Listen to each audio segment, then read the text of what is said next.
오셔서 설교할 때 제가 놀랐습니다. 야, 이게 성경만 박사가 아니고요. 일반 그 백과사전을 다 통달을 했더라고요. 그래서 뭐 예화를 들거나 그러면요. 그 깊이가 어마어마하고요. 그러니까 뭐 설교 한번 들으면 그냥 진짜 하나님 말씀이 아주 붙들리는 그런 역사를 많이 경험하면서 참 특별하신 목사입니다. 그런데 사모님이 30년을 같이 부흥회 다녔잖아요. 근데 제가 설교를 몇 번 들어보니까 목사님의 설교 30년 설교 들은 게 몸에 아주 푹 쩔어 있더라고요. 네. 그래가지고서 같이 이제 기도하시고 사역을 했기 때문에 이게 몸에 밴 거예요. 네. 그래가지고서 또 연구를 많이 하시고 그래가지고 설교 한 편에 엄청난 그 은혜를 받습니다. 네. 훌륭하시고 제가 볼 때는 우리 목사님이 한국교회와 세계교회 여교육자분들 중에서 아멘. 아멘. 크게 쓰시는 목사님입니다. 아멘. 저도 웨스턴 호텔에서 잤어요. 밤새도록 구티브 틀어놨어요. 뭐 윤호균 목사도 나오고 뭐 그 밑에 뭐 많은 사람들 나오는데 윤 목사님이요 저보다도 뭐 선배고 나이도 10살 위고 우리 교회 30년 전에 부흥회도 오고 제가 잘합니다 그분을. 그랬는데 웬만한 거기 뭐 목사님들은 우리 이명희 목사님 옆에 대지. 아멘. 아멘. 솔직한 얘기예요. 제가 딱 보면 알지. 내가 목회가 내가 신학이 40년인데 보면 몰라요. 그래서 오늘 나를 향한 하나님의 뜻 목적 이러한 설교하실 때 큰 은혜가 임할 줄로 믿습니다. 아멘. 박수로.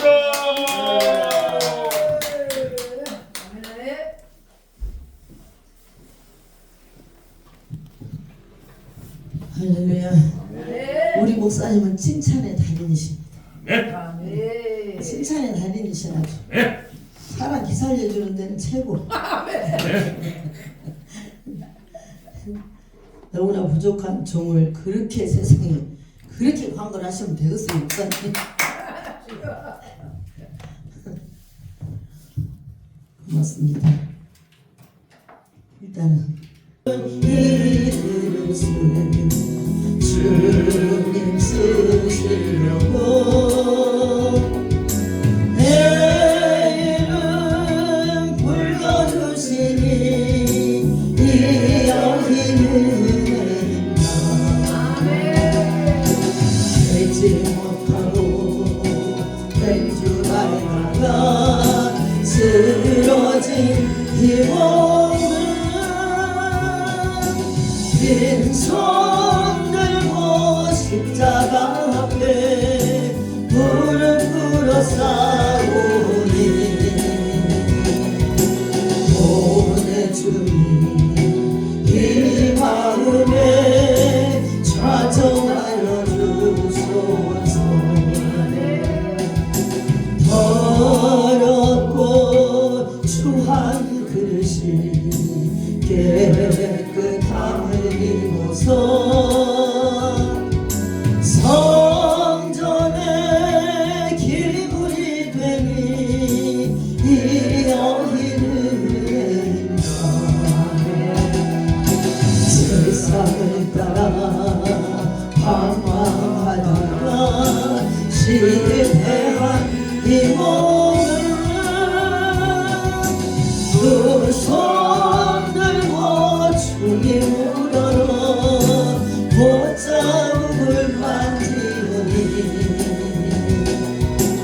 오늘 주님 나 죽도록 충성하게 하소서. 나 무엇 주께 드려야 기뻐하시리까. 나 무엇 주께 드려서 이 은혜 갚으리고 넘쳐나도 축복하시고 사랑하신 주님께 순종하며 주님 것으로 사랑하게 싸우니 주님 다시 오시는 날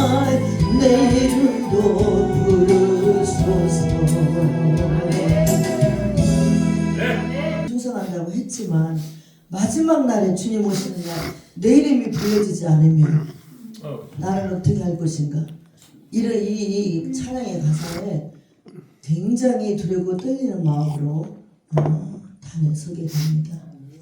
또 나가서 어떤 말과 행동을 하더라도 내가 어떻게 해야지 하나님 앞에 내가 온전한 사랑으로 하나님을 기쁘시게 할 수 있는 사람이 될까, 이런 걸 늘 기억하고 행동을 하면서도 사람이기 때문에 때로는 실수할 때가 있죠.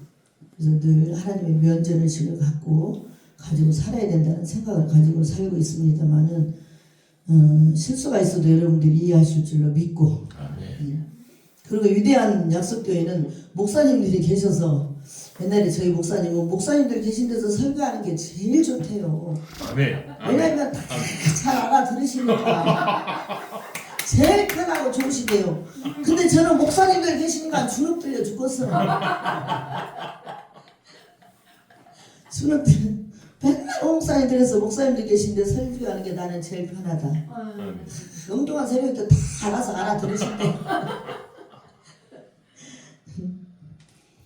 그래도 하나님은 세우셨으니까 목사님들 앞에서라도 해야 되지 않겠습니까? 오늘 제목은 나를 향한 하나님의 뜻 그리고 목적. 이 시편 말씀, 이 말씀을 준비하면서 목사님이 소찬하시고 이 말씀을 준비하면서 제가 한 70%는 제가 그 그리운 마음, 보고 싶은 마음, 이런 마음들이, 그리고 그 배우자와의 이별이 가장 큰 상처고 충격이다. 왜냐하면 그런 경험들이 없었잖아요, 우리들이. 근데 생전 처음이고 마지막 경험이잖아요. 그래서 이제 이런 걸 경험을 해보고 나니까 배우자와의 어떠한, 우리가 살아가면서 어떠한 풍파가 있었을지라도, 어떠한 고난과 환란이 있었을지라도 배우자와의 그 이별이 가장 큰 슬픔이다. 이렇게 생각을 하면서 그 홀로 계신 분들, 그리고 홀 사모님들, 그 마음을 또 이해할 수 있게 되더라고요. 그래서 저한테 또 비전이 또 생겼어요. 홀 사모님들을 좀 돌아봐야 되겠다. 이런 비전이 또 생기게 되더라고요. 또 이제 은퇴하신 목사님들도 정말 돌아봐야 되겠다는 막 이런 마음이 들고, 제가 무슨 능력이 있겠습니까? 이제 이웃에 또 평신도들, 그래도 능력 있고 이런 성도들이 있으면 반드시 은퇴 목사님들을 챙겨야 된다. 그분들을 섬길 수 있도록 해야 된다. 이런 것들을 제가 다니면서 늘 이렇게 권면을 합니다. 그래서 지금은 한 사람 이제 후원자 찾았어요. 한 후원자 찾았는데 그분이 뭐라고 하냐면 가장 1번이 지금 목사님이십니다. 저보고 이러네요. 홀사원님 1번이 돌아봐야 될 1번이 목사님입니다. 그렇게 하시더라고요. 그래서 이제 그 목사님이 이제 천국을 가시고 나서 이제 그런 비전들이 또 생기고, 그런 일들을 좀 앞으로 해봐야 되겠다, 해나가야 되겠다, 이런 비전이 생기더라고요. 우리가 하나님, 어제도 잠깐 한마디만 제가 했는데, 우리가 하나님 앞에, 우리가 어머니 뱃속에 딱 이제 그 태가 잉태가 됐어요. 근데 어머니는 하루가 됐을 때 우리가 내 뱃속에 내가 생명을 잉태하는지 모르잖아요. 엄마들은 하루 됐는데 어떻게 알아요? 모르지. 그런데 하나님께서는 하루도 되기 전에 그 엄마 뱃속에 잉태한 그 생명을 하나님이 보시고, 그 생명의 그 일생의 뜻과 섭리와 계획, 이런 모든 것들, 하나님의 뜻이, 목적이 하나님의 책에 다 기록되어 있더라. 아멘. 이 말씀을 딱 제가 보고 말씀을 준비하면서, 그래, 목사님이 천국에 가신 것도 이미 하나님의 계획 속에 있었다. 우리 생각에는 어느 날 갑자기 목사님이 천국을 가시는 것 같지만, 그런 것 같지만 이미 하나님의 계획 속에 하나님이 들어있던 것들을 하나님이 진행하신 것 뿐이었다. 그리고 하나님이 불러가시는 방법이었을 뿐이다. 이런 생각이 딱 들면서 하나님의 그 주권을 인정하고 나니까 제 마음속에서 한 70%는 내려놔줬다. 아직도 30%는 남아서 마음이 좀 슬프지만은 그래도 한 70%는 마음에서 내려놔줬다라고 생각을 하게 됩니다. 그래서 오늘 이 말씀을 우리가 한번 보겠습니다. 우리가 영어에서는 데스티니라는 단어가 있습니다. 사전에서 찾아보면 운명이라는 것, 그리고 숙명이라고도 하고, 데스티니라는 사전적 의미를 보면은 우리 믿는 자들에게는 별로 마음에 와닿잖아요. 운명, 숙명 이런 거 별로 마음에 와닿지 않잖아요. 그런데 성경에서 보면은 이 데스티니라는 이 데스티니는 어떤 의미가 있냐면은 한 사람 한 사람을 향한 하나님의 뜻과 목적이 데스티니다. 이렇게 풀이를 하고 있습니다. 그럼 오늘 본문에 10편 139절 16절에 본문에 보면 내 형질이 이루어지기 전에 한 생명이 엄마의 태에 잉태되어 하루가 되기 전에 각 개인에 대한 하나님의 계획이 다 책에 기록되어 놓았다 이렇게 말씀하시거든요. 근데 엄마의 뱃속에서 생명이 성장하는 것을 보면은요 굉장히 신기합니다. 6주쯤 이제 잉태를 해서 한 6주 이제 한 달 반쯤 되면은 한 달 반밖에 안 됐잖아요. 60쯤 되면은 별로 중요하지도 않은데 아기의 이 눈꺼풀이 형성이 된대요. 6주 되면 아기의 눈꺼풀이 형성이 돼요. 눈꺼풀이 형성이 되고 뭐 그리 눈꺼풀이 큰 것도 중요한 것도 아닌데 그렇게 생긴대요. 그리고 7주가 되면은 이런 팔 그리고 다리 그리고 이렇게 형성이 되면서 손톱 발톱이 생긴대요. 7주가 되면 손톱 발톱 생기고 8주가 되면은 팔 다리 저 끝에는 손가락 발가락이 형성이 된답니다. 이것이 의학적인 용어로 형질이라 이렇게 말을 합니다. 다시 이렇게 고백하고 있어요. 내 형질이 이루어지기 전에 나를 정한 날이 하루도 되기 전에 태중에 있는 나를 보시고 주의 책에 기록되어 있습니다. 이렇게 말합니다. 다시 정말 기가 막히지 않아요? 우리가 저희들이 이런 거 잘 몰랐잖아요. 막 태 속에서 뭐 몇 주가 되면 무엇이 어쩌고 뭐가 생기고 이런 거 잘 모르고 우리가 지나가잖아요. 근데 이제 이 말씀을 보면서 보니까 이렇게 그러더라고요. 그래서 정말 기가 막혀. 9달 정도, 그게 9개월이 되면 엄마 뱃속에 있다가 음내하고 태어나면 하루가 된 것인데, 그런데 여기서 다인만이 해당되는 것이 아니라 우리 모두에게 해당된다는 것이죠. 우리 모두에게 해당되는 거예요. 엄마 뱃속에 우리가 있을 때부터. 이제 우리 이야기를 좀 잘 들은 여러분들이 다 들으셨을 수도 있고 안 들으셨을 수도 있어요. 근데 이 말씀이 참 신기하더라고요. 저는 이거 준비하면서도. 그래서 잘 들어보면 재밌어요. 우리 한 사람 한 사람이 한 번밖에 없는 인생을 통해서 그분의 책에 다 기록되어 놓았다는 거. 이것이 엄청난 신비다. 네, 엄청난 신비다. 다 기록해 놓았다는 거. 두고두고 우리가 묵상을 하면서 그리고 감탄하고 생각하면 할수록 신비하고 놀라운 하나님의 섭리가 들어있더라. 그렇습니다. 자, 본문을 다시 한번 제가 읽어보겠습니다.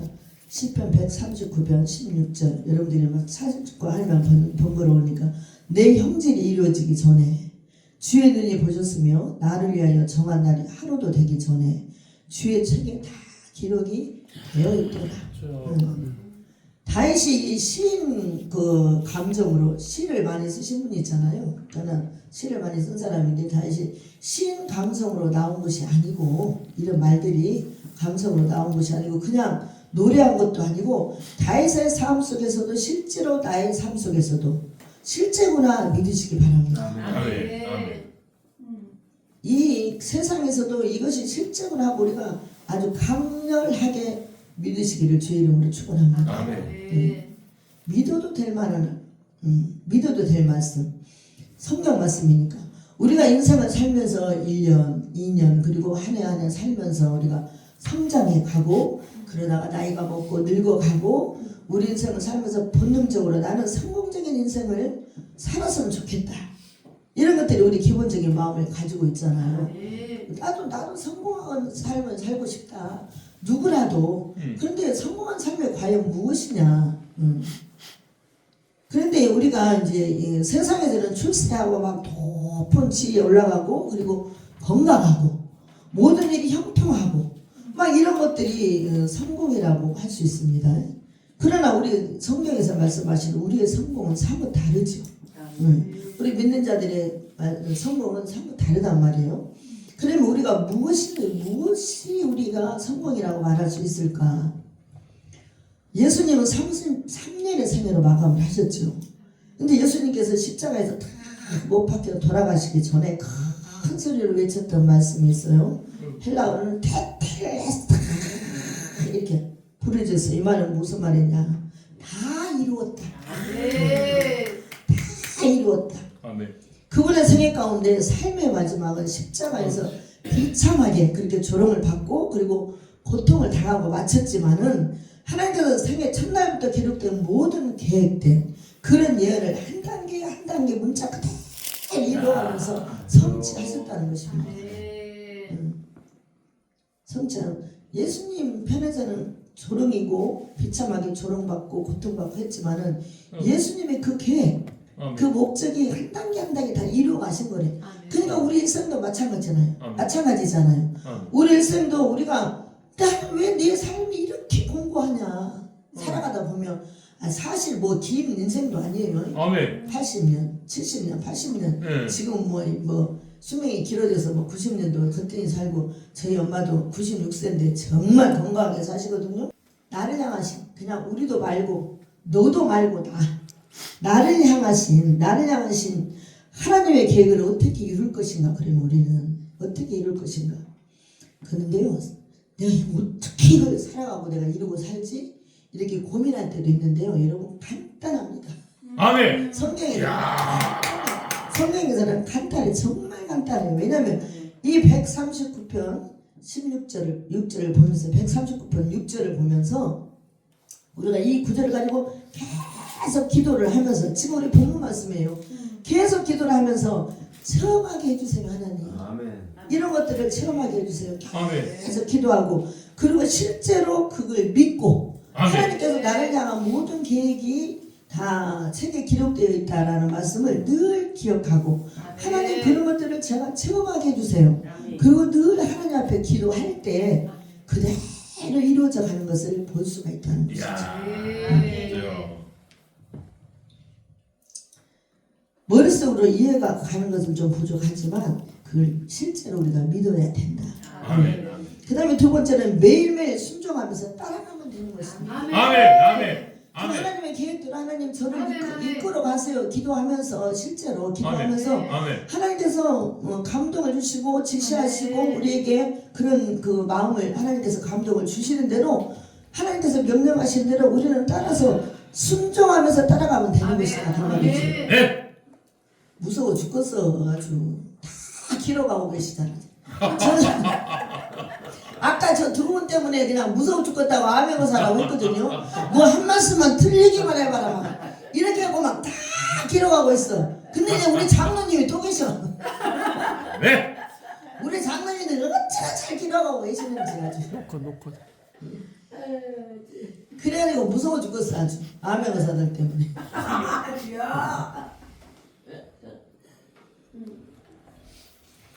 우리의 생애를 통해서 계획하신 것을 믿고 따라가면 우리가 따라가면 계속 되는 거예요. 그러면 그 뜻이 이루어진다는. 그럴 때 우리를 향한 수많은 계획이 그분의 책에 다 기록되어 있기 때문에 믿음으로 우리가 받아들이고 그리고 믿음으로 따라가면 우리에게 필요한 모든 것을 모든 자원들을 우리에게 유혹으로 허락해 주신다는 사실입니다. 에베소서 1장을 우리가 읽어보겠습니다. 에베소서 1장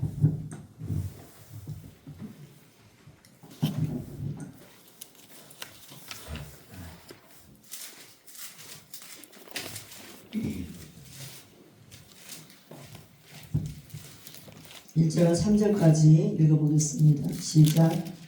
하나님의 뜻으로 말미암아 그리스도 예수의 사도된 바울은 에베소에 있는 성도들과 그리스도 예수 안에 신실한 자들에게 편지하노니 하나님 우리 아버지와 주 예수 그리스도로부터 은혜와 평강이 너희에게 있을지어다. 찬송하리로다. 하나님 곧 우리 주 예수 그리스도의 아버지께서 그리스도 안에서 하늘에 속한 모든 신령한 복을 우리에게 주시되 이렇게 말씀하십니다.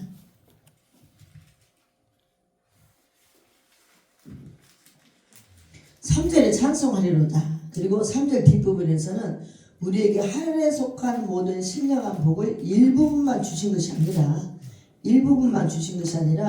다 주셨다고 이렇게 말씀하십니다. 다 주셨다는 이런 뜻이에요. 아멘. 그래서 4절에 보니까 또 4절 안 읽어봤죠. 4절에 보니까 창세전에 그리스도 안에서 우리를 택하셨다는 것, 그리고 우리를 부르셨고 그분의 책에 다 기록해 놓으셨다는 것, 이것을 믿음으로 취하고, 그리고 하나님께서 내 삶을 던져서, 하나님께서 내 삶을 던져서 이끄신 대로 순종하고 따라가기만 하면 아멘. 각 사람의 데스티니를 그대로 이루어 가신다는 것입니다. 아멘. 그러니까 간단하잖아요. 아멘. 그렇죠? 아멘. 내 머리 굴릴 것도 없어. 아멘. 네, 아멘. 굴릴 것도 없고 하나님의 말씀을 다 보고 그걸 믿고 하나님께서 인도하시는 대로 우리가 기도하면서 따라가기만 하면 하나님께서 나를 향한 계획이 다 그대로 이루어져 간다는 것이죠. 아멘. 근데 우리가 중간에 막 내 생각이 들어가고 내가 머리를 굴리고 막 사람의 깨를 부르고 이런 바람에 자꾸 우리의 삶이 꼬여 들어가는 거예요. 아멘. 아멘. 그런데 그렇게만 하고 살아버려요. 이것을 믿음으로 취하고 하나님께서 내 삶을 던져서 이끄신 대로 순종하고 따라가기만 하면요, 하면 각 사람의 데스티니를 그대로 이룰 수 있다. 아멘. 그렇다면 짧은 인생 우리가 80살, 90살, 지금은 80살은 뭐냐, 하나님의 성경 말씀. 아멘. 말씀 우리에게 주셨습니다. 이 성경을 매일 읽고 묵상해야 되는 이유, 그 이유가 이 성경이 우리로 하여금 하나님의 뜻을 우리에게 가르쳐 주시고 그리고 우리를 향한 뜻을 이루어 가야 하기 때문에 아멘. 날마다 우리가 성경을 읽고 묵상해야 될 이유라는 거예요. 그게. 우리를 향한 하나님의 뜻을 이루어 가야 하기 때문에. 그 다음에 시편 119편 105절을 보니까 주의 말씀은 내 발의 등이요 내 길의 빛이니이다 이렇게 말씀하셨어요. 근데 이 말씀은 캄캄한 길을 가려면, 캄캄한 길을 가려면 즉 우리의 삶이죠. 우리의 삶. 캄캄한 길을 우리가 가려면은 한 걸음 한 걸음 하나님께서 인도하시고 내 인생의 갈 길을 비춰주는 등불이라는 것. 등불. 성경을 깊이 연구하는 어떤 분이 성경은 지도가 아니라 나침판이다 이렇게 말씀하신 것을 제가 들었습니다. 성경은 지도가 아니고 나침판이다. 내가 가야 할 정확한 위치를 가르쳐 주는 것이 아니라 어떤 방향으로 가야 할지를 방향을 가르쳐 준다는 것이죠. 저희들이 저기 비금도에 남쪽이죠. 비금도에 그 목포에서 2시간 배를 타고 들어가야 비금도거든요. 지금은 그 천사대교가 생겨가지고 한 40분 타고 들어가요. 지금은 천사대교라는 다리가 생겨서. 근데 거기 가면 그 실로암 기도원이라는 기도원이 있어요. 그 비금도에. 비금도가 굉장히 그 섬이 커요. 그래서 거기는 소금하고 그리고 해풍 맞은 시금치. 그게 특산물이에요, 거기가. 그런데 거기에 이제 그 실로암이라는 기도원이 있는데 그 원장님은 아주 대단한 분이에요. 대단한 분. 그 원장님이 거기를 이제 그 막 처음에 그 배를 타고 그 실로암에 가서 이제 실로암이라는 이름을 달고 그리고 기도를 세웠는데 그때 막 엄청나게 그 옛날이니까 엄청나게 막 정신병자들이 많을 때 치료도 잘 못하고 막 그럴 때 이 실로암 원장님이 지금 80이 넘으셨거든요. 80이 넘으셨는데 그럴 때 정신병자 29명을 거기다가 정부에서 나라에서 거기다가 왜냐하면 그들이 못 건너오게 2시간 배를 타고 와야 되니까 거기다 정신병자 29명을 풀어놓고 그 기도원에다가 풀어놓대. 근데 이 사람들을 다룰래니 이 여자 원장님이 혼자 어떻게 하겠어요. 그래가지고 달마다 기도를 하는 거예요. 근데 그 기도원에서 한 400m 정도 올라가면 기도 굴이 있더라고요. 저희들도 목사님이랑 저랑 올라가 봤어. 거기를 올라가 봤는데 한 400m 올라가면은 산으로 올라가면은 기도원에 그 굴이 있는데 누구 혼자인데 무섭기도 하고. 그래서 이분이 어디 출신입니까? 저기 온것만도 은혜다 한 거기 이 재단에 불을 끄지 마라. 거기 어디죠? 응? 이 재단에 불을 끄지 마라. 온것만도 은혜다라는 그 문구가 있는 그 기도원 저 경기도 지금 금방 생각이 안 나요. 거기 출신이에요. 거기 출신 목사님인데 그래서 날마다 그 산에 이제 기도를 하러 올라가는 거예요. 왜냐하면 이들을 영권으로 제압을 해야 되니까. 그래서 거기 작정을 하고 거기에 70일을